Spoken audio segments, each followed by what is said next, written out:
Chairman, we're ready to get started.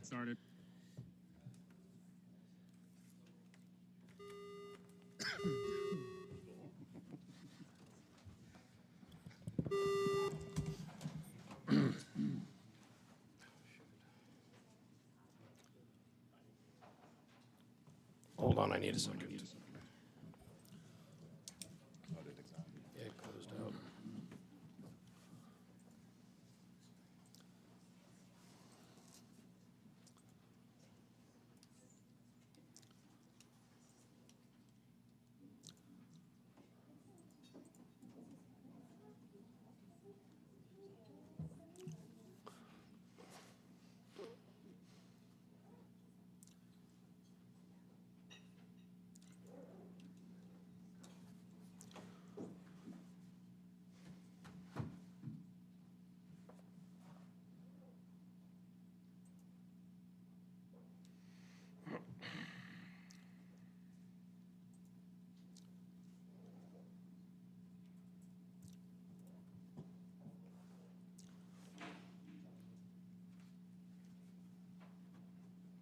Sorry, the packet closed out on me.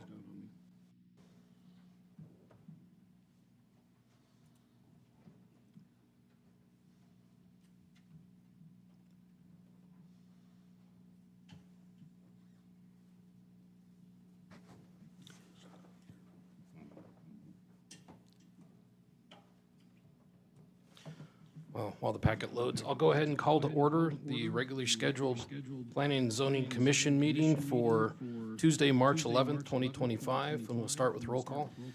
Chairman Dana Hennis, Present. Commissioner Brian Clark, Present. Commissioner Jeannie Greger, Commissioner Jim Mann, Present. Commissioner Bobby Rossadillo. Present. Thank you. And first up on the agenda is the consent agenda. Mr. Chairman, I move that we approve the consent agenda. I'll second. All in favor? Aye. Aye.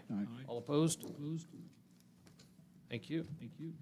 So first up on the agenda here for public hearings is case number 24-11-SUP, special use permit for the Little Beans in-home daycare. Troy?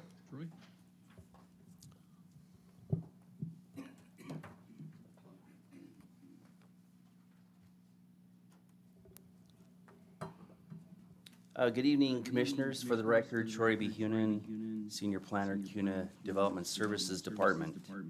The application before you this evening is requesting special use permit approval in order to operate an in-home child care for up to 6 children in her home located at 578 West Ridgestone Drive here in CUNA. There was a citizen email that was sent to our office, but it was after the deadline. It is in the citizen letter folder, which is available to you through the link in your packet. And it's up to the commission to decide if you'd like to accept that as part of the official record or not. Staff has reviewed the proposed special use permit application for compliance with CUNA City Code and the CUNA Comprehensive Plan map, and should the commission decide to approve this, then staff would recommend that they're conditioned to follow all of the conditions that are listed in the staff report. I know that the applicant's here if you have any questions, and I will be here as well. Thank you. Thank you. Is there any questions from the commission? Does the applicant wish to add anything? Come on up and state your name and address if you would for the record. I'm Sabrina Dunn, and my address is 578 East Ridgestone Drive. I currently watch my blood-related nephew in my home, and it's a really cute space, and I'm hoping to watch children under the age of 12 months to 2 years. I've worked pretty closely with Idaho Stars over the year in childcare. I currently work at All About Me Creative Learning Center, and they've been really supportive as well. So, yeah, I don't know. If you have any questions, please let me know. Never done this before. So. Thank you. Is there any questions for the applicant? No. Thank you.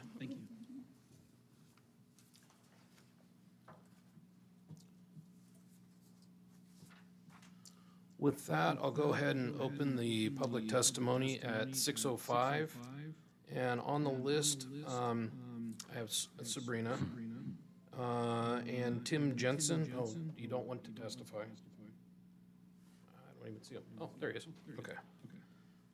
And also on the list is Merlene Henry. Did you wish to testify, ma'am? Come on up, and if you would, go ahead and state your name and address there at the microphone.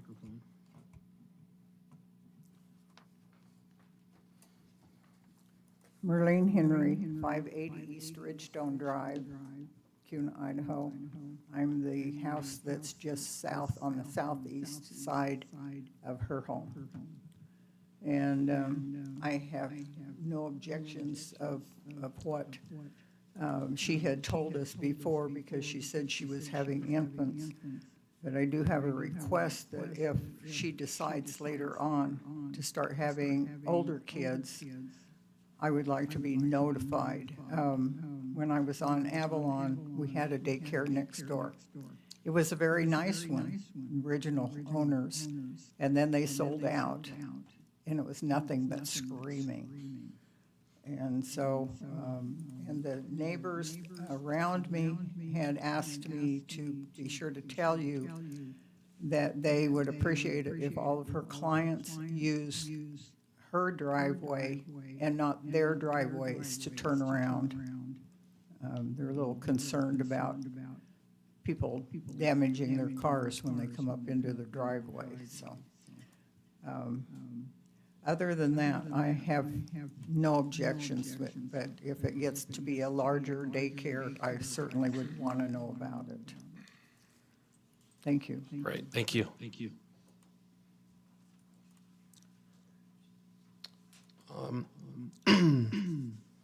With that, I have no other names signed up on the sign-in sheet. Is there anybody else in the audience that didn't get a chance to sign up to testify on this application? Okay, and seeing none, I'll go ahead and close the public testimony at 6:07 on this application. And that brings us up with our deliberation. Staff, can I ask a question? I think it's going to take me a minute. You might have it in front of you farther or quicker than I do. Is the age group or specified on the special use permit by any chance? For the record, Troy B. Hunan, Cuna Development Services. So I'm looking it up right now. I believe that it is limited for, it does state infants, but let me just, I'm double checking. Infants under the age of 18 months is stated in the letter of intent, the narrative. Okay. So in other words, if there was ever a time in the future when they wanted to have older kids, like testimony had asked, they would have to revise that special use permit. So staff would recommend that if that's the decision of the commission, that you would make that a listed condition of approval in any kind of motion. Will do. Thank you. Good question. And then I also noticed in the letter that was turned in late that their concern was the amount of children being 12, but in the application it's stating 6 children. So, For the record, Troy B. Hunan, the 12 was an erroneous number. It is limited to 6. There are 3 different types of child care facilities, and this would be limited to 6 children. Okay, thank you. With that, that brings up our deliberation. Yeah, no, childcare is always needed in the city, and qualified childcare providers. It's hard finding commercial space. So, Yeah. good use for an in-home business. when I think it being limited to 6 children under the age of 18 months, I think that eliminates a lot of the concerns regarding the noise. You know, the screaming children that would be there if they were older. Correct. Okay, if there's no more concerns, I would stand for a motion with conditions. Yeah, I'll make a motion that we approve case number 24-11-SUP with the conditions listed by the staff, and also with the conditions that if the children that were going to be attending, if it was going to exceed 6 children or the age of 18 months, that we have them come back for approval. Seconded. Thank you. All in favor? Aye. Aye. Aye. Any opposed? No. Thank you. Motion carries. Okay, so next up, we have case number 25-01-SUP, another special use permit for the the Southern. Good evening, members of the commission. For the record, Marina Lundy, planner, CUNA Planning and Zoning staff. The applicant before you this evening requests special use permit approval in order to operate a wine and cocktail bar 2 to 3 nights out of a commercial building at 333 Avenue C, Suite 3 in the Central Business District. Staff has reviewed the proposed special use permit application for compliance with CUNA City Code and the CUNA Comprehensive Plan. And should the commission approve the application, staff recommends the applicant be subject to the proposed recommended conditions that are outlined in the staff report. The applicant is present tonight, and I'll stand for any questions. Thank you. Any questions for staff? No. Thank you. Would the applicant like to say anything? Okay, thank you. With that, I will go ahead and open up the public testimony for this application at 6:12. And first up on the list, I have a name, but not to whether they want to testify or not, and that's Austin Falk. You didn't want to say anything? Okay, no problem. Next one, not testify. Jordan, did you want to testify?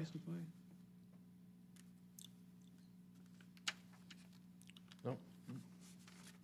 Jeff Rodine? Sure, I'll say something. If you would, come on up and state your name and address for the record, please.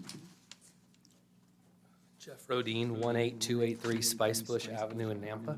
I'm actually here kind of in a professional capacity, so I've had the privilege of working with Ashlyn, the applicant, for a couple of years now in my field of work. I don't think you're going to have a better person that's going to run a drinking establishment. I know we can always have those concerns with things getting out of control and whatnot, so I'm helping her through this process in my official capacity, application-wise and all that, and just kind of here to vouch for her and how professional she's been in handling the alcohol industry already in her previous work experience. So if you guys have other questions, I can definitely answer those. Thank you. Is there any other questions? Thank you. Perfect. And Ashlyn, did you want to speak at all? Obviously, I guess you just answered that a minute ago. Will do. Is there any questions for the applicant? I guess, are you currently running a business out of this location right now? If you would come up and then state your name and address just for the record. Ashlyn Falk, 8847 McDermott Road, CUNA. What was the question? I Oh, apologize. are you currently running a business out of this location now, or is this going to be the sole? This will be it. It's not opened yet. Okay. Any other questions? Yeah, do you have an architect involved in this I do not. as far as the occupancy type and, I've been working with City of CUNA Development, okay, so we're just awaiting this to be completed so that we can finalize our inspection for occupancy. okay, just as long, it's going to be an assembly use, I assume, so therefore you'll just have to comply with those requirements. Correct, yes. Okay, thank you. Thank you. Sure. Thank you. With that, I don't have any more names on the list on this application. Is there anybody in the audience that would like to speak to this application? Okay, and seeing none, I'll go ahead and close the public testimony at 6:14. And that'll bring up our deliberation. I didn't find anything out of the ordinary in this one. I think it's pretty straightforward, like small businesses coming in and. Yeah, I mean, I like the concept of it. I think it's something that downtown can use for a little bit, more diversity and where people hang out. My only concern would just be more for the business owner seeing the letter from, the fire district and, the amount of work that would have to be taken on with the fire suppression and all that. So as long as it's something that they're willing to take on. That's. I agree. I don't really have any comment. Looks like a good use for the area. Now, was that in an actual condition in the staff report? Do you What's know? that? Was that, the fire conditions in the condition in the staff report, or do we need to add that? Basically, she'll need to work with the city so they can determine whether or not the A occupancy will require any special conditions there, such as fire protection, the fact that it's not a ground level entry. So Okay. those types of things, the city, the building inspector, and the fire marshal should be able to address those. Right. And a quick question for the applicant, if you'd come back up again. So have you received, go ahead and state your name and Yeah, address. just Ashlyn again, Falk, 8847 McDermott Road, Kuna. Just for the transcript. Sure. So have you seen the conditions of approval by the staff report? I have, And are you okay with all those? yes, Okay. yes. I just wanted to make sure that there wasn't a contention or Sure. something in there. Yeah, I didn't see anything concerning. Regarding fire, we have been talking with the assistant chief from CUNA, and though my understanding is that the letter that the agency sent is a third party that wasn't familiar with the, I don't want to say area, but after talking with the assistant chief and our level of occupancy, it didn't appear that there would be any need for the suppression, but we are working in conjunction with them currently to make sure that everything else is compliant. Okay, and I, just from looking at the letter too, when it's stated, because I went down the checklist of Sure. different occupancy requirements, and it looked like it was that split level that. Yeah, I think it was, they said that that would only be the case if we had to change the, Rena, I apologize if I get the verbiage wrong. It's not changing the classification of the building. We're able to keep the classification with a smaller occupancy, which was okay. And so because of that, my understanding from fire was that there wouldn't be the need for the suppression system, and everything else is to code, so. Okay. And I understand that, they'll take care of that. I just wanted to make sure that Sure. you were aware of it. Yeah, Because if yeah. it does require fire suppression, obviously, Sure. that's a big. It's a huge endeavor. Yeah, Yeah. we're familiar with the Okay. process, so I appreciate it. Perfect, thank you. Okay, thank you. With that then, if there's no more concerns, I'd stand for a motion. Mr. Chairman, I move to approve case number 25-01 SUP with the conditions as outlined in the staff report. I'll second that. Thank you. All in favor? Aye. Aye. Any opposed? Thank you. Motion passes. Okay, with that, we will move on to the next item, which is case numbers 24-08-AN, 24-05-S, and 24-23-DR for the Madrone Village subdivision. Troy?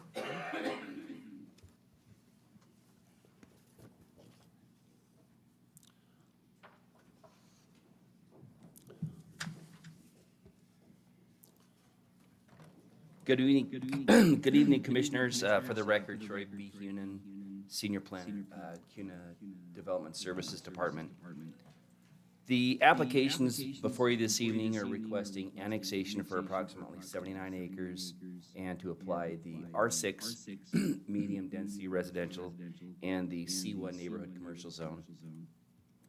The applicant is also requesting preliminary plat approval for the same land in order to subdivide it into 384 single-family lots, 42 common lots, 12 common driveways, a school lot, and a city park lot.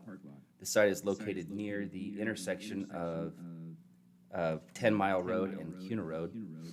Staff would like to highlight that the developer is working with the CUNA Rural Fire District as well as a charter school in order to bring a charter school on site to the project, and also working with City Parks and Rec for a city park lot. Staff did make a few recommendations in the site plan, or in the staff report about the site plan and the landscape plan in the report, and would ask that the commission make them part of any potential motion. Staff has reviewed the proposed annexation, the preliminary plat, and the design review applications for compliance with CUNA City Code, Idaho State statutes, the CUNA Comprehensive Plan, and should the commission recommend approval of the annexation and the preliminary plat, and if the commission moves to approve the design review application, staff does recommend that the applicant be subject to the proposed recommended conditions that are outlined in the staff's report. The applicant is also requesting that they are granted 15 minutes for presentation this evening due to the complexity of the project. And if the commission decides to grant their request, staff would request that the public also receive 5 minutes for testimony. In order to do any of that, that would require a motion and a vote by the commission. I'll stand by for any questions that you have about the application, and the applicant is here, and they are ready to make a presentation this evening. Thank you. I'll make a motion that we allow the applicant 15 minutes and the public 5 minutes each for testimony. Seconded. All in favor? Aye. Aye. Any opposed? No. Thank you. Motion passes. So applicant, you've got 15 minutes on that, so appreciate it. Come on up, go ahead and state your name and address if you would.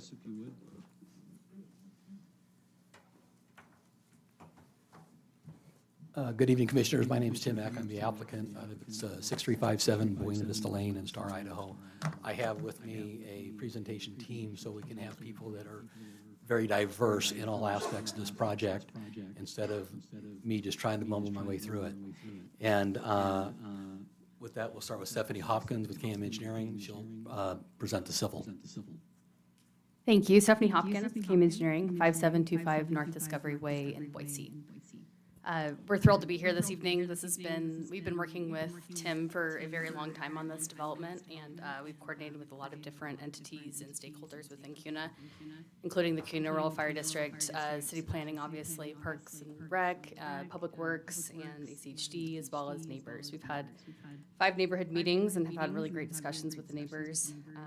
And then I guess I should note, too, in coordinating with the CUNA Rural Fire District, they've actually said that this is the best location for fire station lot and ancillary police dispatch center south of the tracks. So that's why we specifically located it here.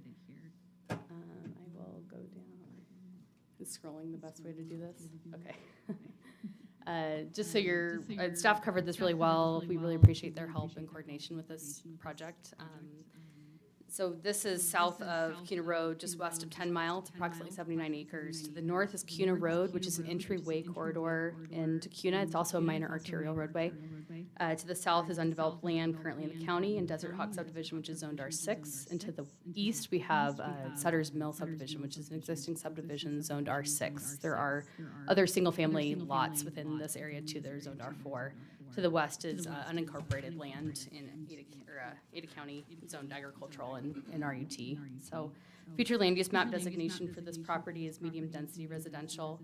That's consistent with our request for the R6 zoning district this evening and our 6 dwelling units per net acre that we're proposing. We support several of the comprehensive plan policies and goals. We're providing 6 commercial lots with neighborhood serving commercial uses, which contributes to goal area 1, economically diverse and vibrant community. We are expanding pathway system, city park, and we're decreasing trips with neighborhood serving commercial uses, which contributes to goal area 2, healthy, safe community. And we are providing a school site, which is directly contributing to goal area 5, education and community facilities. These are the zoning districts, obviously, that we're requesting: 2.57 acres in the C1 district and about 76 acres in the R6 district, which is the medium-density residential. So we're dedicating about 18 acres of right-of-way, 11.69 acres, which is about 15% of the overall site, to qualified open space. We're only required to provide 8.29 acres, so that far exceeds the requirements. We have 7 C1 district lots. 6 of those are buildable, so that'll be neighborhood-serving commercial uses such as a dentist office, could be coffee shop, things that we really want folks to be able to walk to. And the R6 district includes 414 lots. 354 of those are buildable.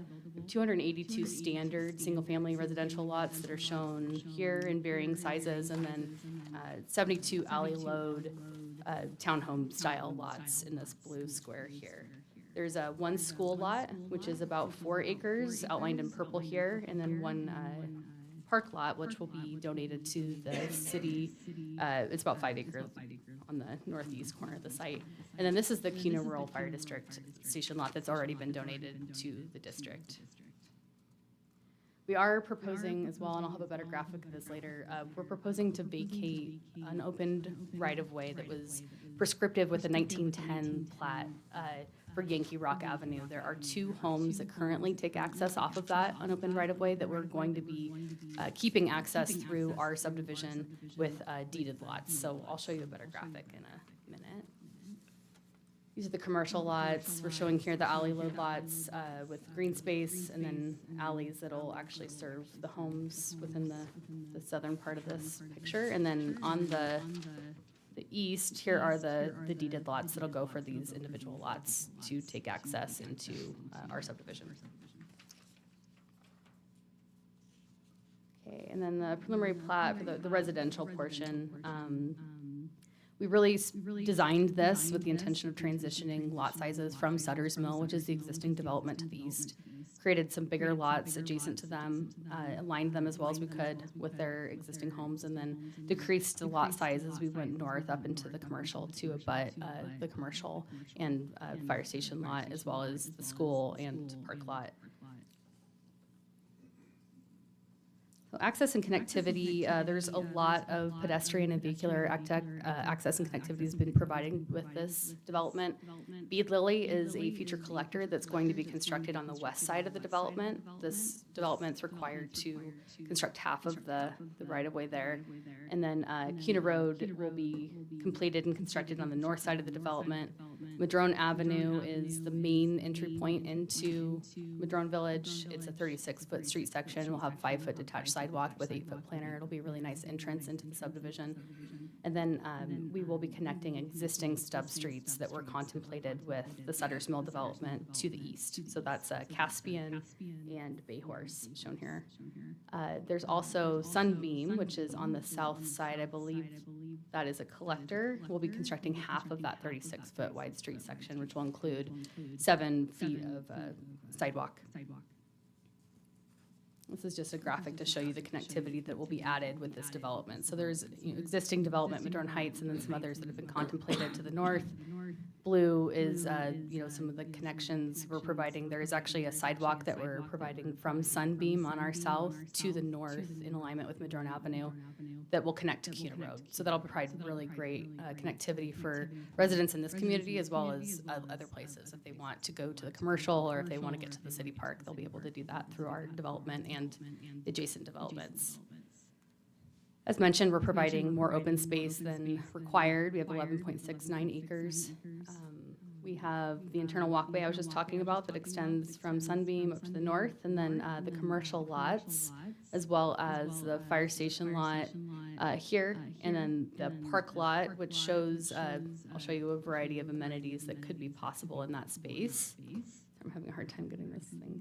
So in the city park, it's large enough to accommodate a variety of sports fields. So we're showing those kind of as an inspirational images that could be done there. And then commercial, we really are striving for this to be a neighborhood serving type of commercial use. So 6 lots shown here, they could be consolidated later with applications to, depending on users that come for this development. Conceptual phasing is shown. This is of course conceptual, so it could change based on the market or things that happen when this is actually developed in the future. We've purposefully designed this though to include the fire station lot, the park, the school lot, and the commercial lots within the first phase. So that'll come online first. And then there will be 66 residential units, some of the alley load as well as some of the traditional single family included in that first phase. And then subsequent phases kind of continue on in there. They're all 70, 60 lots apiece. This is a map that was created by someone on our development team, just showing all of the active applications in the city. These are all developer-funded improvements that will be required with each of these developments. So Madrone Village is here, as I showed you, and as the next slide I'll show you. There are several development things that have to happen with these roadways. So Kuna Road, we have to improve half of the roadway. We have to improve half of Bead Lily. Those are all on the developer. None of that comes from citizens paying taxes or property taxes or any of that. It's all funded specifically by these developments. And so everything shown in blue here will be bringing in improvements to the roadways within Kuna and will directly impact and improve transportation within Kuna. And as I mentioned in my previous slide, these are the improvements that are required for the roadways that abut our site. So I want to leave a little bit of time because I know Bloom is here to talk about the charter school that we're proposing. But we're really appreciative of staff's help on this project. Super excited to keep it going and keep working with staff and all of the reviewing agencies. We're in agreement with the staff report, the conditions of approval, and all of the reviewing agencies' requirements. So we'll make any applicable changes to our preliminary plat there. And then, I think this will be a really great benefit to this part of Kuna specifically. It's going to bring a lot of very badly needed services to Kuna, and will complete a lot of transportation and connectivity networks that are geared up for completion. So, thank you. Commissioners, I'd like to have Keith Donahue come up now. He's with Bloom. They are the organization that helped facilitate putting us together with the charter schools. Thank you. Thank you. My name is Terry Ryan, and I live at 1312 North 20th Street, Boise, Idaho. And it's a pleasure to be with you all here tonight. I'm actually here in my role as the CEO of Bloom because if the Madrone Village development is approved, Bloom is excited to support bringing a high-performing public charter school, Sage International, to Kuna on donated land in Madrone Village. With our time, I will share a little bit about the work that we do, and then my colleague Keith will talk about the more specifics. 12 years ago, I was recruited to Idaho by the J.A. and Catherine Albertson's Family Foundation to lead the effort to create 20,000 new school seats in 10 years. In a little over a decade, we've turned that aspirational goal into a new school effort that has resulted in about 16,000 new school seats across Idaho. This is about 5,000 more new school seats than our state's 117 traditional districts have created combined in that same period of time. Through our collective efforts with the Albertsons Family Foundation and other partners over the past decade, we've invested nearly $100 million to launch or expand 40 schools in 22 communities. We've also worked with partners to help finance these facility construction projects. Over the next 4 to 5 years, we plan to support the opening of 8 to 10 more schools, and we hope to bring more quality school choice options to Kuna through that effort. We know that there can be confusion about what public charter schools are and are not, so I wanted to real quickly kind of just take you through that. Public charter schools are, in fact, public schools. They serve all students. If a public charter school is over-enrolled, and many are, they must conduct a lottery for student enrollment. All students and families are welcome to apply and attend. Our schools do not and cannot self-select their students. For example, charter schools serve special education students subject to the exact same federal and state requirements traditional public schools face. For example, Sage International Middle School serves 15% special ed students, while the Middleton District serves 13% special ed students. Public charter schools are held accountable by the state academically, financially, and operationally. Charter school students take the same statewide academic assessments. Charter schools submit the same financial and operational data to the state as traditional districts. They conduct annual audits, and they have to be accountable to their authorizer. Public charter schools are designed to expand learning experiences and options by offering education models not offered by traditional district schools in the community. Each child learns differently, and having choice in the public school system really does benefit families. Public charter schools have a primary attendance zone, and families living within that zone receiving an enrollment preference over families living outside the zone. The primary attendance zone for the school in Madrone Village will encompass all of CUNA, meaning the school will provide an enrollment preference for all CUNA families.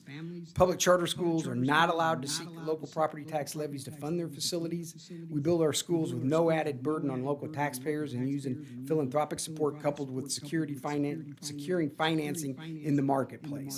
Charter schools then make their debt payment from their state operating funds.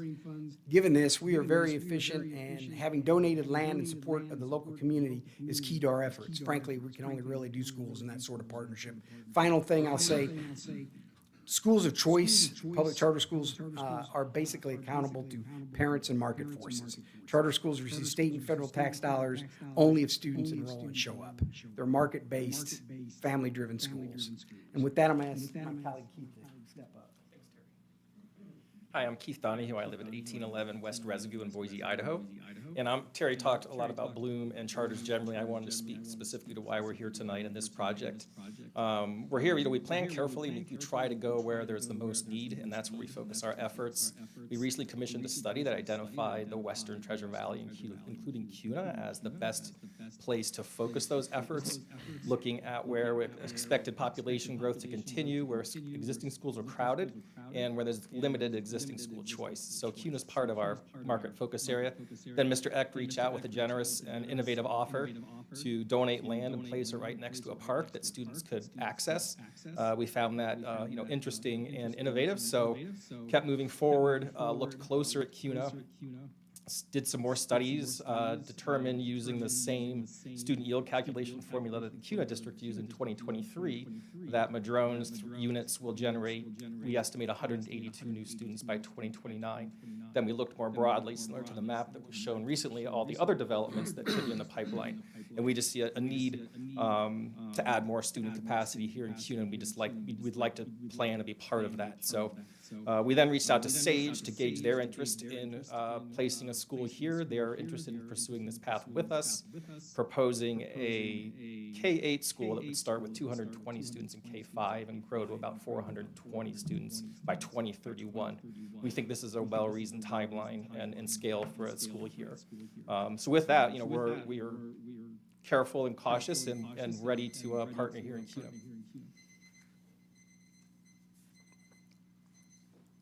Well, it sounds like our time has expired, and we'd be more than glad to stand for any questions you might have. Thank you. Is there any questions for the applicant at this time? Yeah, I do have one, Tim. I assume that the park is going to is included in your green space calculations. Yes, it is. And how does the partnership between the city and the charter school work with that park? Who maintains it? Who has use of it at what times? So I've discussed with Park and Rec and the school district that during normal school hours, the school would have priority use of the park. And off-school hours, and it's open for the general public. I've also recommended that there would be a maintenance sharing agreement drafted between Parks and Rec and the school. If the school is going to get to use it, they'll participate in the cost to maintain it. So Parks and Rec gets to own this park and get a participant in the maintenance. Okay, thank you. If I might, it's also been pointed out that vandalism during daytime hours at the public parks is pretty common. Having the school present should definitely help mitigate the vandalism on the public parks. Yeah, thank you. Any other questions? You got that look, Brian. The big thing I'm asking that keeps coming to mind for me is I think more of a question for city staff, just regarding the fire department use, future expansion of fire facilities and fire equipment. Because just having a new lot, of course, is going to be great, but construction and funding for new vehicles and staffing are really my primary questions. So I believe that's more of a question for staff. Has that come up in the discussions with fire department at all? So Are you asking staff? we'll ask staff in a moment. Okay. That's me. Well, yeah, we'll ask staff in a moment. So basically, the negotiations that I have with the fire department is, probably 6 years ago, we started working with them trying to identify a good site. And when we started looking at this property, we thought it was a good site. They thought it was the best site possible for a fire station south of the tracks. For years, they had tried to get a bond passed to be able to build a station out there. Unsuccessfully, though, until this last round. And I believe one of the contributing factors in getting it approved was the fact that they had a donated site. They had a designated site. They knew where it was going to be. It wasn't a random fire station somewhere. It was a fire station right here on this site that has been donated to them. With our application, subject to approval, all necessary infrastructure improvements, roads, sewer, water, pressurized irrigation, power, everything is brought right to their front door. And now the gentleman might be here to answer your questions about equipment. But literally, with our plat, all the improvements are brought to their front door. And so basically, all they got to do is build the building, which is my understanding they have a bond for now. And now I imagine your equipment question can be asked of the chief. Thank you, Tim, for that clarification. We'll get back to him in a minute on that one. Is there any other questions for the applicant? Thank you. Thank you. Thank you, Tim. I had one question for staff on this while I'm thinking about it. Well, I'll wait. I'll wait with that one. Let's go ahead and do public testimony. So I'll go ahead and open the public testimony on this application at 6:41. And I will start with Bob Wilson. If you would, come on up, state your name and address for the record. And you've got 5 minutes. Yeah, Bob Wilson, 718 East Tuckman Street in Cuna. And I only wish that we had charter schools when my kids and two of my grandkids were grown up. Because let's just say that, there could have been a better education system for those. But I've got two in California right now, because my son-in-law is still in the Navy, and when he was in Hawaii, they were in public school, and both of them fell through the cracks and fell way behind, almost 1.5 grades. And when they were transferred to San Diego, they started going to public charter schools, and both of them now, in less than a year, are almost 2 grades ahead because of the public charter schools. And so I am way in favor of public charter schools. So that's all I have to say. I'm way in favor of it. Well, thank you. So if you got any questions for me? Any questions? No questions. No. Thank you, sir. Next up on the list, marked to testify is Adrian Johnson. I got that right? Oh, Andrew. That's okay, I can't read. I know that you can read. It's my handwriting. I'm kind of accompanied by Emily Downey. My name is Andy Johnson. I'm the Executive Director for the Sage International Network of Schools. I live at 3496 West Forsythia in Boise, Idaho. And driving out here tonight reminded me of where I grew up, and so it felt nice, and I'm not just saying that, and I deeply appreciate what you've got up here as a veteran of 22 years of active service in our nation's Army, so thank you. I'm in full support of the Madrone subdivision. I am a firm believer in schools of choice and the charter schools that Emily and I run together. We educate about 1,500 kids between the cities of Boise and Middleton. Our school in Middleton has grown to 500 kids. We'll be probably 550 next year. Both schools are K-12. We serve in Middleton communities primarily of Emmett, Caldwell, Middleton, and Star, and we're super pleased about the success we've had out there. And in fact, we ran an open house last night. It was our biggest open house by a factor of, it was just, the demand is out there for what we're doing, and we're super pleased to come here and support Tim's application for the Madrone subdivision, and that we want to say that we're very interested in being a school out here in Cuna as a as a resource for the families that you guys help govern and represent. If there are any questions you have about the way we operate, what we do, Emily next to me is our financial person. She's our CFO. And as Terry mentioned earlier, we run our tight ship in finances. We cannot run successful charter schools without tightly run finances, and we take that super seriously. And on top of that, we take it even more seriously because it's public money, right? It's not local property tax dollars, but it's public money, and we take that super seriously. And we try to deliver on every dollar that we get from the citizens of Idaho for their kids. And so I appreciate you listening. We're happy to answer any questions you might have. We have a little presentation we can drop off if you like, and we're always open for questions or. So. Thank you. One big question I have, the big problem I've seen with some of the public charter schools in the area so far has really been accessibility for the students to extracurriculars, primarily sports, music is a huge one that we've been contending against. Yep.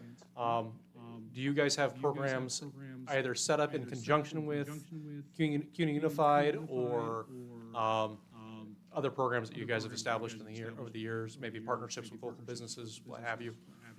Commissioner Clark, that's a great question. I love that you asked me that. We run at both of our schools international baccalaureate programs. By nature, I like to think of them as Renaissance programs, enlightenment programs. Every child learns a second language, gets art. We do performing arts at one school, art and performing arts. At our other school, we just do visual arts and some theater arts. Both schools have athletics. Our campus in Middleton has a more robust athletic program because our school in Boise is a redeveloped mall and very urban. Our school in Middleton was purpose-built, so we have a full gymnasium, full kitchen, we have fields, and we run a range of middle school sports. We also partner, to your question about local community, we partner with the Middleton Music Academy, and Middleton Music Academy has been giving lessons in our school, because we like to share our facilities with the community. We share it with Science Bowl, Girl Scouts are in there. We have Camp Invention and then Middleton Music Academy, so that's available, and so we run that, or the person who runs that academy, that starts right as school ends, so children who attend the school can stay right there for music or go to sports, and then we also run busing at both campuses, so we run 7 routes in Boise and we run 4 out in Middleton, so. And the other thing I'd like to say is the other community service we do at our schools, we run after-school programs. So between our school day is a little longer because we do 4-day a school week. 5th day is all the teachers are together with school leadership planning and getting ready for the next week and the next month and the next year. So we run after-school program we call eSage, Extended Sage. And so between 4 and 6 every evening, there is care for children. It's a small fee, but it's very competitive with local daycare rates. Then all day Friday, there's care. Over the holiday breaks, there's care. And then we even run that as a summer program.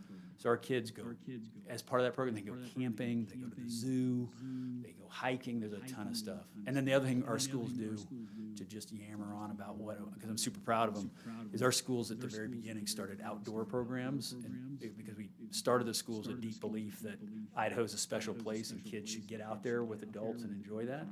So at both schools, our outdoor director runs winter camping trips to yurts, takes whole classes to Bogus for snow sports. We get them out backpacking the Sawtooth, the Frank Church. Over spring break, we got 15 kids going down to Escalante in Utah to explore the Canyonlands. It's just, we're really trying to give kids as many opportunities as they can. And then I want to say that both of our schools are college preparatory in nature. That doesn't mean we believe every kid has to go to college. We just believe that every kid should have as many choices as possible when they graduate from school in 12th grade. So we'd be super happy to serve your community. Thank you. Any additional questions? No, I think I've covered most of it. Thank you. Thank you very much. Okay, next up on the list, I have Tim Jensen.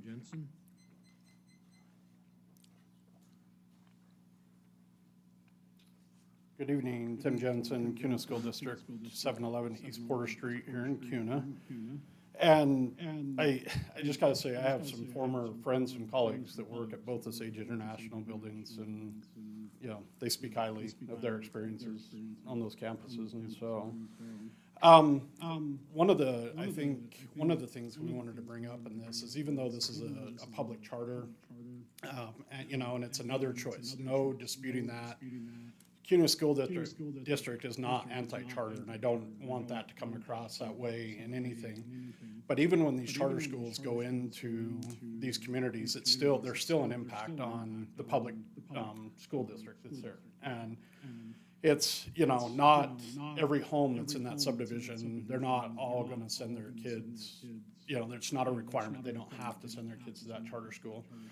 In addition to that, you know, they brought up that CUNA is their primary boundaries, and that's amazing, but it's also, it's open. Idaho's an open enrollment state right now, and so I can be in Twin Falls and put in for open enrollment in Boise if I want to. And so that's, you know, I appreciate that they're keeping it on a local level, but there's also that reality that anybody can apply from anywhere to go to those schools, which, you know, those take up seats that, you know, possibly CUNA kids could have. Some of the concerns got brought up. Commissioner Clark, you brought up athletics, and in our experience right now, not all the charter schools have athletic programs, and some of them that do have them have just limited sports that they offer, volleyball and basketball maybe, or something like that. And so if I'm a student at one of those schools and I want to play football, if I want to wrestle, if I want to do track, a sport that's not offered at my charter, it's then up to them to go to their, here in CUNA, they go to their home school that their district in. So I'm at Fremont Middle School, so if they live on the other side of Linder, they come and they do football at my school. And so there is an expense for someone to, you know, to come and play those athletics, but it's still, we have to provide the uniforms, the equipment, the coaches, and so there's an expense that goes to having to bring in those students, and that we don't get the funding for from the state. And so another one of those things that, you know, that our public schools, a lot of our public school systems offers the, not only the career technical choices, but the professional technical, like obviously Swan Falls is an amazing model of those. And so we do have kids that will dual enroll with us and a charter school so that they can get those experiences. They'll come, I've got a couple right now that are in my music classes. They come to my building to take the music classes, but you know, at the high school level, there will be kids that want to take, say, the auto body shop or the mechanic shop out of the high school. And so they'll do that. And so it's a partnership that can be there, but it's still, you know, that's something that, you know, the CUNA School District weighs the burden of hiring the teacher, carrying the insurances, the facility and all that. And then even at that, we, you know, I haven't worked directly with Sage International. I've worked in, you know, in the different districts I've been in. But sometimes even just their resources they have. We currently have a situation right now, a local charter school doesn't have a nurse, and they've got medical needs for students. And so CUNA School District actually has to provide one of our nurses to go over there to make sure these students have the medical care they need. And so there's just, you know, I give you all these and not to complain, but I want you to know that even though there's a charter school there, and yes, they'll take kids to go to that school, there are still these outside, you know, costs and situations that will fall on CUNA School District. And so that's, I want to take that, you know, have you take that into consideration. And we completely understand the public charter schools fall under the same guidelines as far as special ed acceptance for students. And perhaps these gentlemen could help answer more. One of the things that I don't know that I've ever seen one, and I don't want to make an assumption in a charter school, is some of your more severe and profound programs where you have students that, you know, have feeding tubes or, you know, have to be assisted to go to the bathroom. And that's one of those things where, you know, if they are saying that they are accepting all those students and all those applications, then it would be appreciated, you know, if they have that program. And if I could just finish up real quick, one of the things, the concerns that we had, this school is only about half a mile from Falcon Ridge Charter School.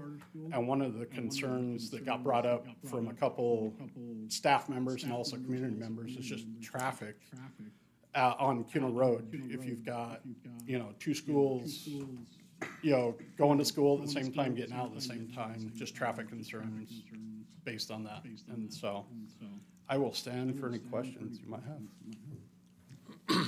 Thank you. Do you have any questions? Yeah, I have a question, Tim. Yeah. So you're talking about the impact this charter school may put on the Kuna School District. So Falcon Ridge has been here for what, 10, 12 years? Yeah. How much impact have you seen from Falcon Ridge being there? The primary place that we see with Falcon Ridge is with the athletics piece of it. We have several students that come over and play in the different sports between Kuna Middle School and Fremont Middle School. That's the primary piece where we see them come over and have that impact on our, say, day-to-day functions, and so. Right, and Falcon Ridge is a K-8 grade. Correct. And so, and that's one of the other things, K-8, I didn't get to that part of my time ran out before I got to that. You know, K-8, obviously after 8th grade, they've got to have a place to go. And so, and again, Idaho's an open enrollment state, so they could go, you know, from Falcon Ridge to Mountain View if they wanted. But a lot of them, if they live in this area, will go from that charter over to Kuna High School or Swan Falls High School, so.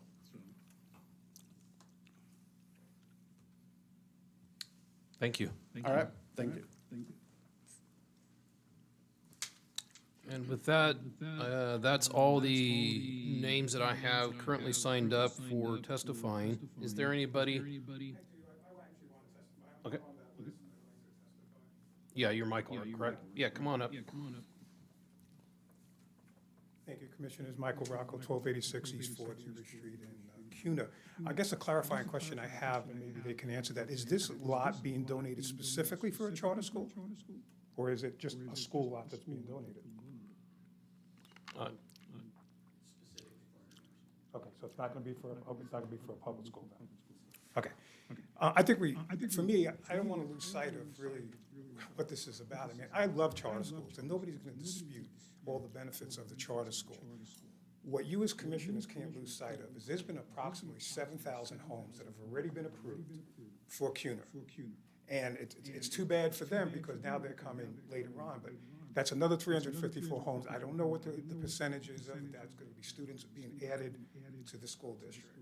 And, you know, I just at a certain, you know, and then what Tim, I assume you were opposing it, because I'm opposing it. And what Tim didn't touch upon, because he ran out of time, is the capacity issue. Now, I'm almost sure that Kuna's high school is over 100% capacity. Many of the other schools are close to overcapacity also. You're looking at 7,000 coming down the pike. I don't know if this is 2029. It's just a reality. So, you know, it's a great presentation. It sounds great. You may have a hard time trying to figure out how you're going to defer this, but that's the reality. So that's on you. And if it gets passed here, then it's going to be on the city council. But at a certain point, we're going to have to deal with this as a community. And then the other thing is they talk about, you know, how the developers are going to make the road, the areas surrounding it better. But what's not being addressed is Columbia and Hubbard, and what's the impact of the traffic flow there? This is 354 additional. There's plenty more coming down the pike all around that area. I didn't have time to digest the whole packet. I don't remember what the ACHD input was. It's an issue. That's it. Thank you. Thank you. Is there anybody else in the audience that would like to testify on this that haven't had a chance to sign up? Please come up and go ahead and sign in here.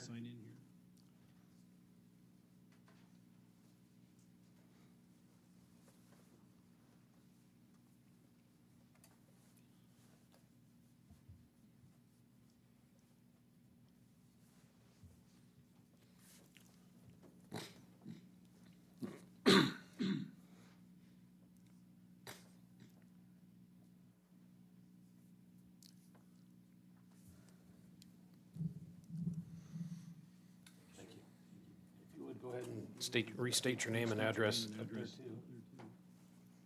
My name is Todd Zimmerman, and my address is 7206 Lyman Drive in Nampa, Idaho. But I do also own 27 and a half acres just north of Saddle Ridge Estates. And I just wanted to speak in favor of this. What an innovative idea to offer property that can be incorporated into the school district as an option for parents. We have to allow those choices for the parents, and you have to count that the parent's going to make the right choice for their child. And I did appreciate the comment about the extracurricular activities. That is an important thing. But the cool thing about this Treasure Valley is there are so many opportunities available to these kids to get involved in extracurricular activities, whether it's with a school district or whether it's with club-type sports. And those can be incorporated together with the public school or without the public school. I've got 3 daughters. They've all got blossoming careers. I've got some kids that graduated from CUNA High School, and I've got some kids that went to a Christian school. And so I was able to see a broad spectrum of all those things, and you have to allow the parents to help make those decisions. And so I think the neat thing about this concept is the innovative idea of offering property that can add additional seats for parents to make choices where to send their kids for school. And that's all I had. Thank you. Is there anybody else in the audience that would like to speak on this as well? If you would.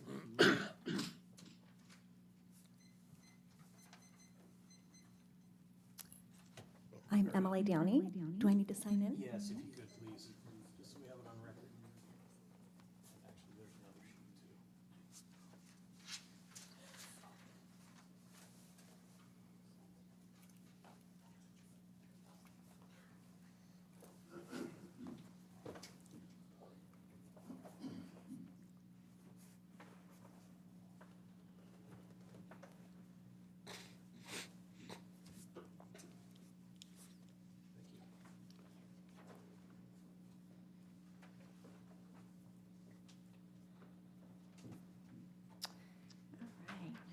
Thank you, Commissioners. I'm Emily Downey. I am, like Andy said, the CFO for Sage International Schools. We have a couple of parents that are that live in CUNA that are very supportive of building, of the development so that a charter school, a Sage school can come. And if you don't mind, I'd love to read one of them in particular. Several of them have letters they're writing, but one really wanted to be here but couldn't be here, but wrote a letter. Would it be allowable for me to read that? It's pretty short. Okay, thank you so much. Hello, my name is Jackie Gogan. I live at 609 South Red Oak Avenue, CUNA, Idaho, with my husband and 2 kids. We have been part of the CUNA community for 30 years. Thank you, Mr. Chairman and members of the Commission, for allowing me to write in favor of the Madrone development. I wanted to write in support of the Madrone development because I am so excited about the possibility of having a Sage International School in CUNA. The developer has offered to donate the land to Sage International for a school and to provide land to the city for a park right next to the school. I think both the school and park would be amazing assets to our city and community. Our children currently attend Sage International Boise's school campus, and it's been a wonderful school, but a challenging drive back and forth to downtown Boise each day. Our family supports school choice. We chose Sage International for our children because it has an amazing fit, both in curriculum and in community environment where our children thrive. Our children have thrived at Sage and have blossomed. All students learn differently, and Sage is the right fit for our children and family. We would love the opportunity for our children to attend a Sage school right here in CUNA. We also believe the educational choice Sage offers will complement the educational programming offered by the CUNA district, allowing CUNA families to choose the school model that best fits the needs of their family. We also appreciate that public charter schools like Sage build their schools without needing any local property tax levies, a significant savings to CUNA families. For these reasons, I am in favor of approving the Madrone development. Thank you again for your time, and thank you for your service to the city of Kuna. Jackie Gogan. Had a phone call as I was driving out here from another family that said, oh my gosh, I really meant to write a letter and I didn't have time. And I won't tell you exactly what she said, but they have been going to Sage International and have just moved to Kuna. They love the community, but they've been driving, they've continued to drive to Sage because they felt that it is the best educational choice for their children. And she was just over the moon excited at the possibility of having that charter out here. Thank you very much. Thank you. I have one question since you came up. Yes. What is your, are you looking at K through 8 or K through 12 at this school? Looking at K through 8. Okay. I just want to make sure I heard you right. So, okay, Yes. thank you. Thank you. Thank you. You have one more?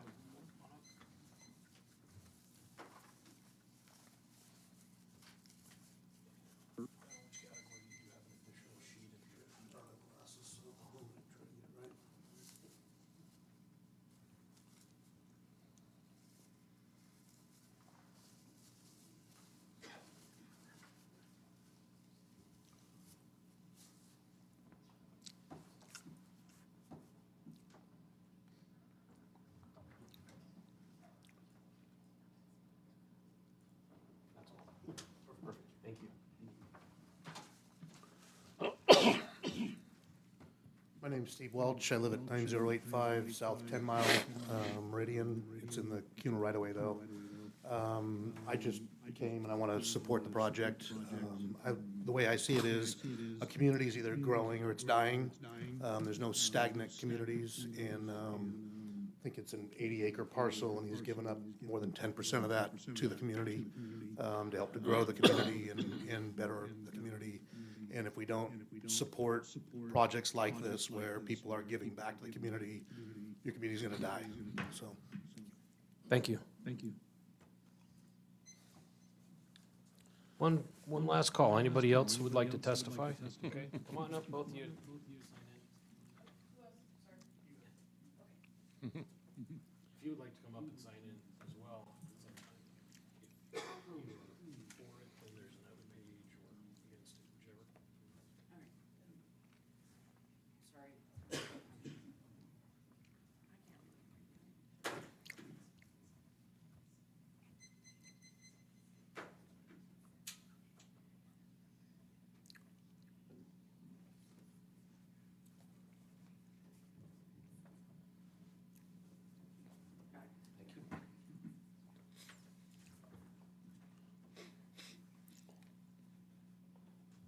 Am I good?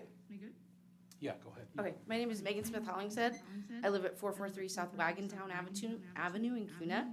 I am on the west side of Sutter's Mill that would back up to the eastern border of the proposed Madrone Village.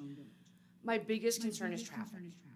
So right now on 10 Mile with the charter school that exists at Falcon Ridge, to make a left onto Kuna Road or a right in the morning is almost next to impossible today. Additionally, with the 5 new subdivisions that went in off of 10 Mile, we have people who do not slow down for the school zone. Currently coming in off Kuna Road, people do not slow down for the 35-mile-an-hour school or zone, where it switches at the first phase of Madrone Village. My concern is that we're gonna have a bottleneck at 10 Mile. With adding 400, 300 and some odd new homes, that traffic is gonna be backed on 10 Mile and we're gonna be stuck in that subdivision. Additionally, I have questions as to whether or not ACHD vacated the easement on Yankee Rock. Okay. Last I saw, they kicked the can down the road. Okay.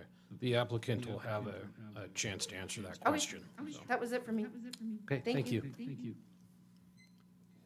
Mr. Lawrence? Good evening, Commissioners. TJ Lawrence, 3065 West Granny Smith Court here in Kuna. The Fire District has taken a position on supporting or denying applications for subdivisions. However, that being said, this subdivision, as you all know, Mr. Eck donated the 2 acres for the fire station. Some things that affect us, whether the project goes forward or doesn't, is we're going to continue moving forward with Station 2.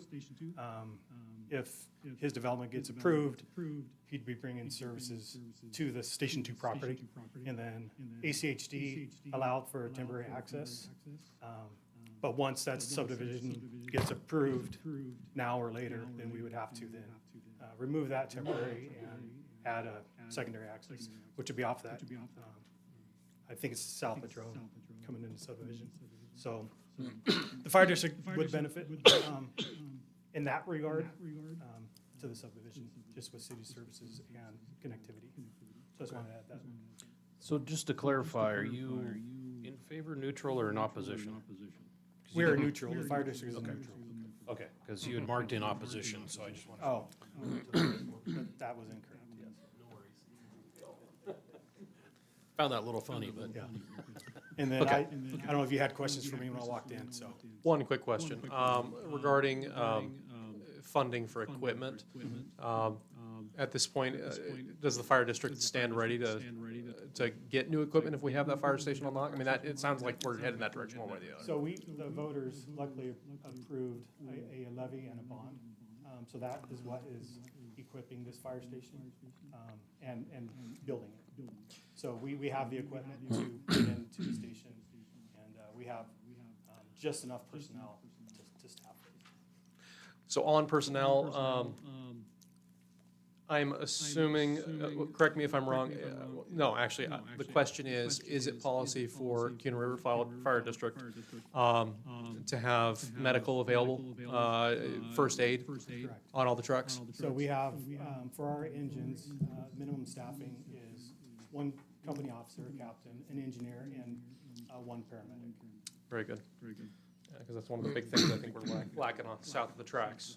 And you know, we used to have transport service, so we have a plethora of great, fantastic medics that work on these things. So we're able to get that immediate care. In addition to that, we also, in order for us to no longer do our transport, something I required from Ada County paramedics was that they would have a medic ambulance in our station 24 hours. So if they drop service in their system, it will not happen in CUNA.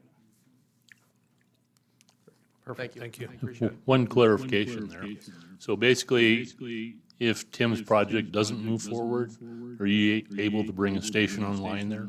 Yes, we will. We'll Okay. continue moving forward. Okay, thank you. Okay, last call. Anybody else would like to testify on this application? Okay, and seeing none, I'll go ahead and close the public testimony at 7:12. And if the applicant would like to have their time for rebuttal.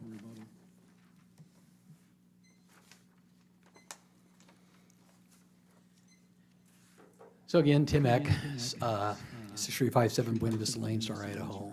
This project has been something we've been working on for years. And for years, you guys have seen me coming in here, and we've been confronted with life safety south of the tracks. How do we address that? What life safety? Well, I think we've come to a good solution. School capacity. Yeah, we might have high school students, we might have students in our subdivision that will go to the public school. But our charter schools will provide more capacity than students will be generated from 2 of our subdivisions. So literally, we have about, Keith can speak more to the actual numbers, but over 2 times the student capacity than the student generation based on the city's numbers. And then I've got our traffic engineer here to speak to the traffic questions, and then I'll follow up last with the Yankee Rock right-of-way vacation. Certainly, I'm happy to answer any questions. Keith Donahue.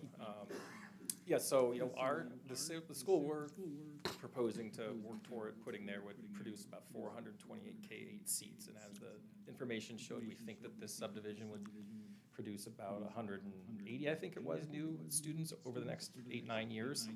So yes, the remainder of that capacity would be available to, the way the school would be designed is it would draw a primary attendance zone. So anyone in that attendance zone would get the same priority enrollment, whether they live in the subdivision or not. That will be at least the size of CUNA.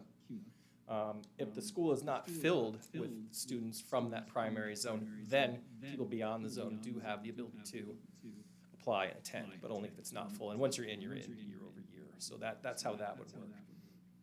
And yeah, when we look at the numbers and we look at, again, the map that had all the purple subdivisions that, that had been approved but not built, we tried to study very carefully. And, we see a need for many more new school seats beyond what we're proposing here. We'd love to be in the mix along with the district of providing those schools over time, strategically and thoughtfully, in a way that makes sense and, serves all the kids. If there's anything else you'd like me to address, I'd be happy to. Any other questions? No. Thank you. Stephanie Hopkins again for the record, 5725 North Discovery Way in Boise. So on traffic, we have Jamie Marcosian with Kittleson. He did our traffic impact study, so he'll come up to talk about some of the specifics on traffic impacts for the area. But on Yankee Rock Avenue, we've been working with ACHD alongside this application and throughout this process to exchange the right-of-way with them for the public right-of-way within the subdivision that's being dedicated to them. So it hasn't been processed yet, but they have an application with them, and it'll be going to the ACHD commissioners once this application has gone through the process with the city a little bit more. So when we initially spoke with them, they wanted to wait until an application had been accepted by the city of Kuna. So we'll reach out with them and get that process going again to vacate that right-of-way.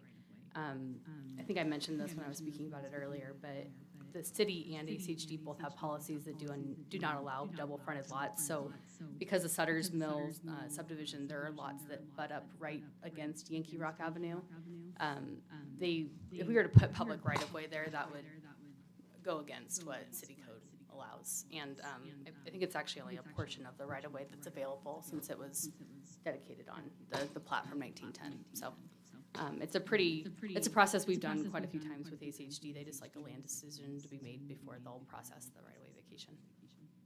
Thank you. Thank you.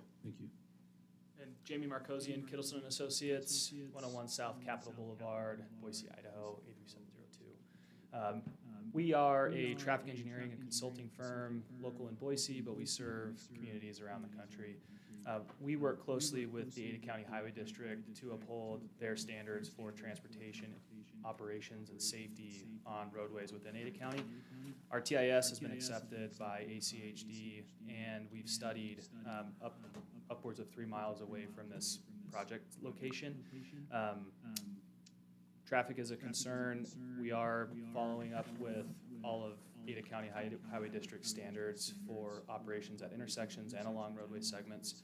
And we have a draft staff report from ACHD that we are working to comply with, specifically additional analysis at Black Cat and Columbia, which is 3 miles north of this project. So we are working closely with Ada County Highway District to address traffic concerns.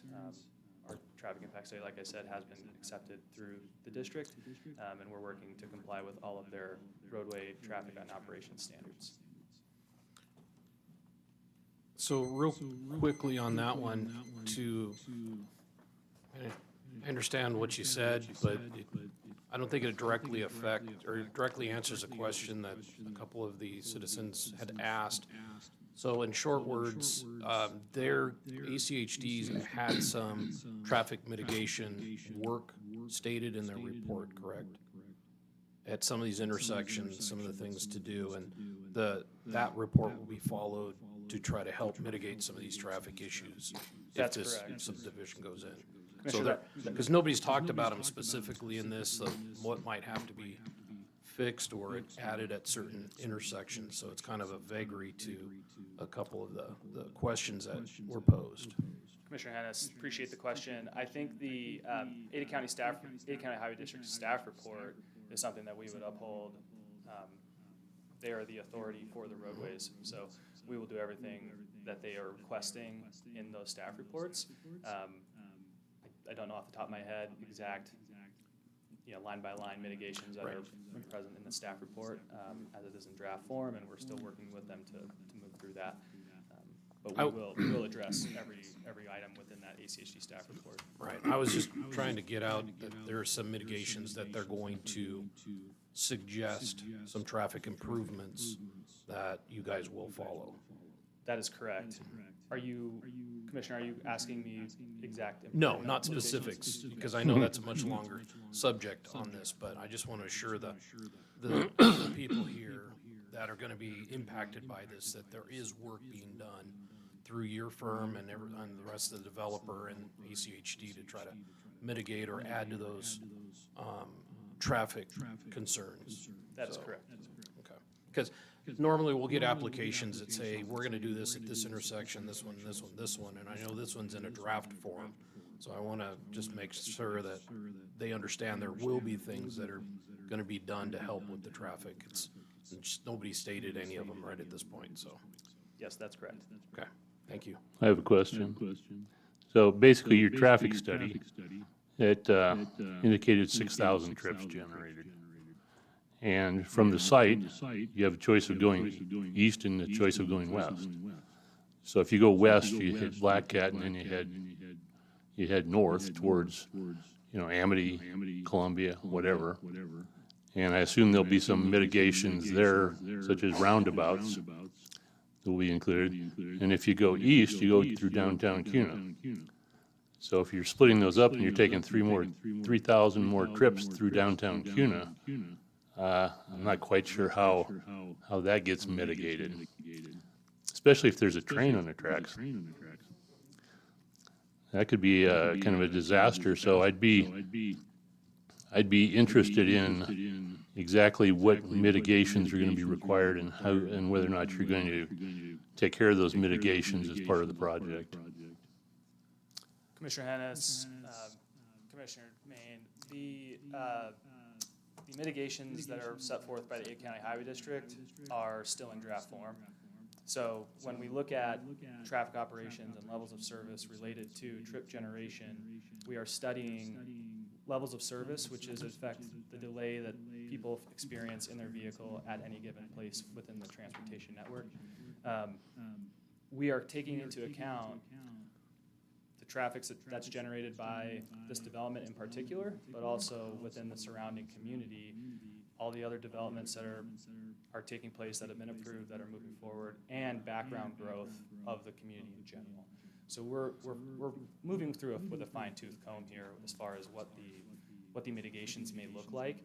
And there are improvements that are programmed and planned through the Ada County Highway District 5-year work program and capital improvements program that offer various improvements at these locations in given time frames. So with any given ACHD staff report, there could be acceleration of these improvements that are within their plan.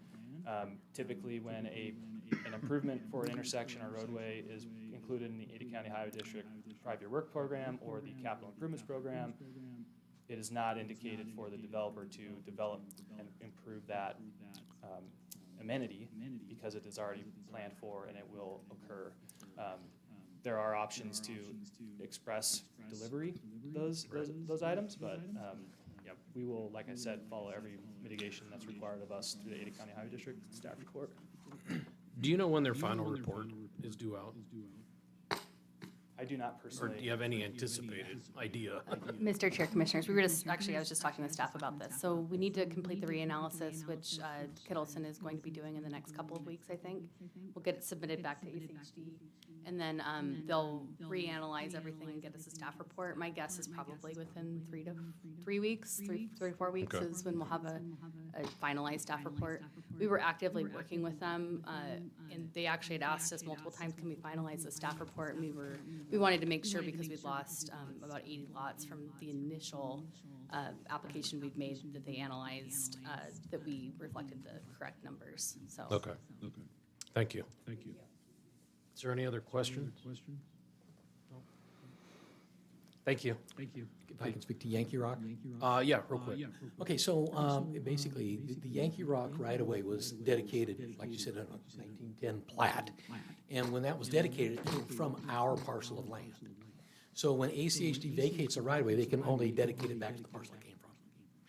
They can't just give it to us. We have to do a swap. So they will exchange square foot of right-of-way for square foot of right-of-way. The only other option they have would be to try and sell it, which would mean, A, they could sell it to the folks from Sutter's Mill, but every one of them would have to buy it and then they'd have a separate parcel. It would never become part of their lot. And, but before they could do that, they would have to come to us to buy it back because it came from our parcel. So, and as I said, both the city and ACHD have prohibitions on double-fronted lots, which the Sutter's Mill lots that back up to it become double-fronted. City has supported the vacation of the right-of-way. ACHD is in support of vacation of the right-of-way. ACHD does not want to own land. They won't take an open right-of-way anymore. They were stuck with this in 1910. So that's, they tabled it when we tabled this application a year and a half ago, 2 years ago, because of sewer. We've got remedy for the sewer issues now, so we're pushing forward. And, like I said, we're gonna have more student capacity than we're gonna consume. Yes, this one's K through 8, but we have some that will be more than K through 8. Okay. And if you have any more questions? Anything more for Mr. Eck? No. Great, thank you. Thank you. With that, I'll go ahead and close. Did I already close the public testimony? I guess I shouldn't have. Okay, so I'll close the public testimony at 7:25. Commissioner? Yes, sir. If the commission feels that they need the extra time, then staff would recommend that you table it to a date certain. Give them the time to get that completed, 2 to 3 weeks, which would push us out to a date certain of April 9th so that we can avoid, or what did I say, April what? April 8th, yeah. Okay, thank you. If the commission decides that.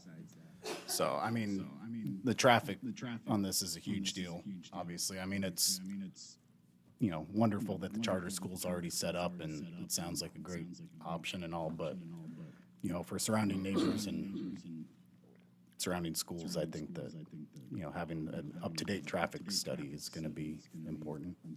Yeah, because we're seeing problems all over the city. Hubbard, a lot of the east-west streets are just overloaded right now. All the neighborhoods are fighting to get out, and so compounding the problem south of the tracks without the traffic study is unreasonable. Yeah, especially with Mr. Main, as he brought in the fact that half of them could be going through the city. Yes. And instead of just up around. So Yeah, one other thing in your report, Troy, I noticed a lot of things were supposed to be resubmitted. Am I correct? Like preliminary plats and things? There were a few items that did need attention, yes.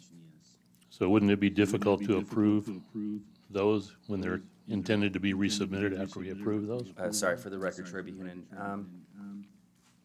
They were minor enough in terms of approval that could be handled in between approval and civil plan review, and really that's what it was. The recommendation by staff wasn't to come back to the commission, it was just get them corrected in between, or, based on an approval, predicated on an approval, get it corrected before then and civil plan review. So would those, if we table to a date certain of April 8th, would those updated plans be allowed into, as part of the packet? I'd have you ask the applicant if that is something that they could achieve. And then also just a clarification, if you do decide to push the date to April 8th for a decision, it would be a continuance, not a tabling. Sorry. Okay. That's a good distinction. Yeah, I mean, at this point, with the traffic being such a big issue, I think it makes sense to have a continuance. Before we do that, I'd like to talk about one thing that I see in this that might require some input from the applicant, or at least maybe some figuring. The one thing that I saw or I heard in the presentation is some of these commercial lots would provide possibly something to walk to, a coffee shop or a dentist or something. But I noticed there's not a lot of connectivity paths within the actual subdivision. If you wanted to get from one end of the subdivision up, or even the front end of the subdivision up to the supposed commercial area, you'd have to walk around. So I don't know if there's a way to put some paths in so that they can go from, you know, walking up to like your commercial or up to the park or up to the school versus trying to just maintain going around on the streets, because they're gonna be busy streets. Well, not only that, but specifically to the commercial spot there, it's, you know, six, Yeah, pieces of 6 parcels. Exactly. That's That may kinda- be combined. So if, it's likely, at least in the way it looks, is it's likely that there's not gonna be 6 businesses there. I do agree that, you know, the option to combine some of them, you know, so how many businesses would we realistically get in there? What would the layout look like? Well, and there's the line of of the smaller lots right due south of on the backside of the Yeah. commercial, but, you know, is there a way to walk through there versus going around onto the larger artilleries? Yes, if you, Tim, if you could, or whoever. Thank you, Mr. Chair, Yeah. Commissioners. Tim, do you want to take it or you want me to? So we have provided an internal micro pathway that'll extend from Sunbeam up to the north, and then there are multiple sidewalk pathways along internal local roads. And then as Tim is noting there, there's a common lot that actually provides access from Madrone Avenue to the east or to the west, just south of the fire station lot that will be access for the commercial lots. Those commercial lots upon development will, they'll have to determine where their access comes from. So they won't likely be able to access Kuna Road. They'll have to access either Bead Lily, or to the south there might be an internal driveway that'll come from that common lot that'll extend over to Madrone Avenue. Okay, I was more looking just directly south of like the commercial area you're talking about with the smaller homes. You know, something providing, so figuring that if you live in the more central location, instead of walking up the main street, if you can, because a lot of our subdivisions have internal paths in Kuna. So you can get from kind of one side to the other in between. So,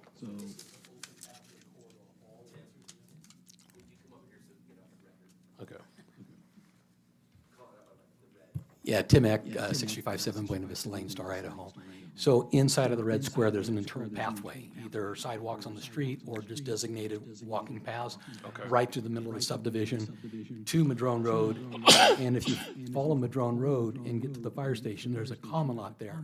And that common lot is specifically to provide pedestrian and vehicular traffic to the commercial without having to go out on to Kuna Road or go over onto Bead Lily. So it does give you internal access from the middle of the subdivision, as well as directly across the street from the school and the park. Okay, I didn't see those other paths in the middle section, so. I might add to, Mr. Chair, the distance right there between Madrone Avenue and Bead Lily to the west is about 600 feet. So there is an internal, there's a local road sidewalk there. It'll be 5-foot sidewalk along both sides of the road there that folks can go east-west and north-south along Madrone Avenue, which is a 7-foot detached sidewalk along Madrone Avenue. Okay. Well, thank you for the information. And while we're throwing out things to consider, I'm kind of a community guy. And I like phase 1 and 2. But when we get down to 3, 4, and 5, it's a little, for me, it's a little tight. What I'd like to see, then you don't have to do it. I'd just like to see some kind of a pocket park on the other end of the site to where people wouldn't have to necessarily walk, you know, a quarter of a mile to get to the park. Doesn't have to be huge. Just kind of a little pocket park where people can sit on a bench and talk to each other. Kind of like we're doing here. Yeah, well, we've thrown that back and forth, and then we came up, I think our original layout, we had a park there, but then when we expanded the front park to being the size that it is, and that is, does include a multi-purpose sport field. It's big enough for soccer, lacrosse, and football, which is a huge amenity for the school to have that amenity right next to them. Plus basketball, pickleball, tennis, and a tot lot. So we just kind of felt like that's, you know, about 170% of our required open space already. But we could look at that, you know, try and squeeze some lots in, maybe along that pathway. What we could do is along the pathway, do a widened section of that pathway. So it would be a little wider. That pathway is already wider than the traditional 10 or 20-foot wide path.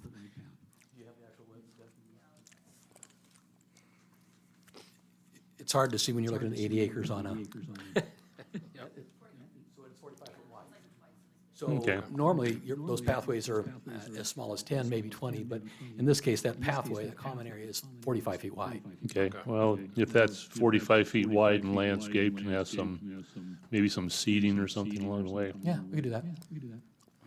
Okay. Thank you. Thank you. Thank you. In a, like, kind of, again, layout for me, you know, that commercial spot, you know, is probably gonna be awkward, probably gonna end up getting combined into, you know, maybe 2, maybe 3 other spots.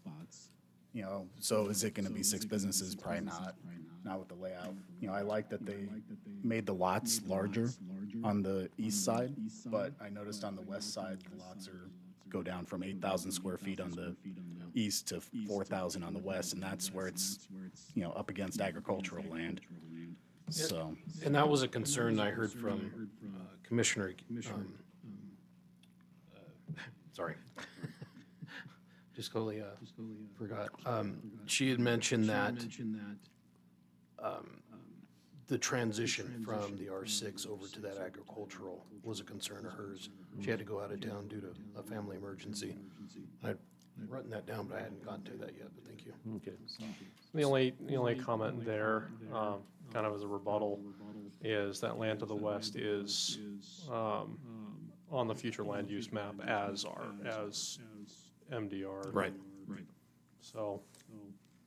Exactly, and we don't know necessarily what's going in there, but I just wanted to reiterate what. it would be her nice concern to was. see if, you know, we are gonna transition, even if it's still medium density, if it's gonna be lower to kind of transition out, because at what point does the R6 end? You know, and then you do kind of transition out to rural or agricultural land. You know, we're just gonna keep putting R6, you know, 4,000 square foot lots up against 4,000 square foot lots until it hits that border, you know. So, you know, and that on top, again, for me, the school sounds great, but the traffic, to me, I drive down Cuna Road every day to drop off my daughter, and, you know, I agree, taking left turns or right turns out of there can be miserable some days, to where it's almost more beneficial to drive down and hit King Road and come back around Meridian. Yeah, sorry, don't No, do that. and I But, believe that traffic study is important to find out Yeah. what their final report is. so, those are my main concerns that I've got. Correct. Do you think maybe we could put a bridge over the Indian Creek at 10 Mile?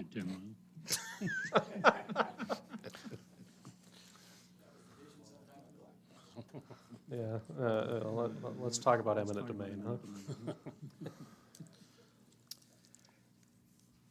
Well, I think it's a good idea to see if we can get a continuance to that. Because I think it's an important piece to this, as to what their mitigation, or what their solutions might be and how far out they would be. Yeah. Because even though this is being phased, we're still gonna see a direct impact pretty quickly. Well, even if it's just construction traffic up front. Yes. So. So I Yeah. think we'd have to motion that. Yep, so I'll make a motion to have a continuance to a date certain of April 8th for case number 24-08-AN and 24-05-S. And 24-23-DR. Seconded? Thank you. All in favor? Aye. Aye. Any opposed? No. Then thank you for allowing the continuance so we can try to gather the rest of the information. Thank you. With that, actually, I guess officially, we've got the last item up, case number 22-07-ZC, 22-15-S, 22-38-DR for Gallica Heights and staff, you make a, or have a recommendation? Or request? Actually, it's not just a recommendation. We're actually just requesting, I guess, that it be canceled entirely for this evening. And we have begun the re-noticing process for also an April 8th meeting. So do you request to table it to a date uncertain, or just? Yeah. Okay. I had to think about it. That's just how it's written. We know the in- date, but yeah, you had to think about it. Okay. Well, I'll make a motion that we table case number 22-07-ZC and 22-15S and 22-38-DR to a date uncertain. Seconded. Thank you. All in favor? Aye. Aye. Aye. Any opposed? No. Thank you. And with that, it wraps up the agenda. Are there any reports or other items from staff? For the record, Doug Hanson, CUNA Planning and Zoning. That's it for this evening. Thank you. Mr. Chairman, I move that we adjourn. I'll second. Thank you. All in favor? Aye. Aye. Any opposed? Thank you. Thank you, everyone.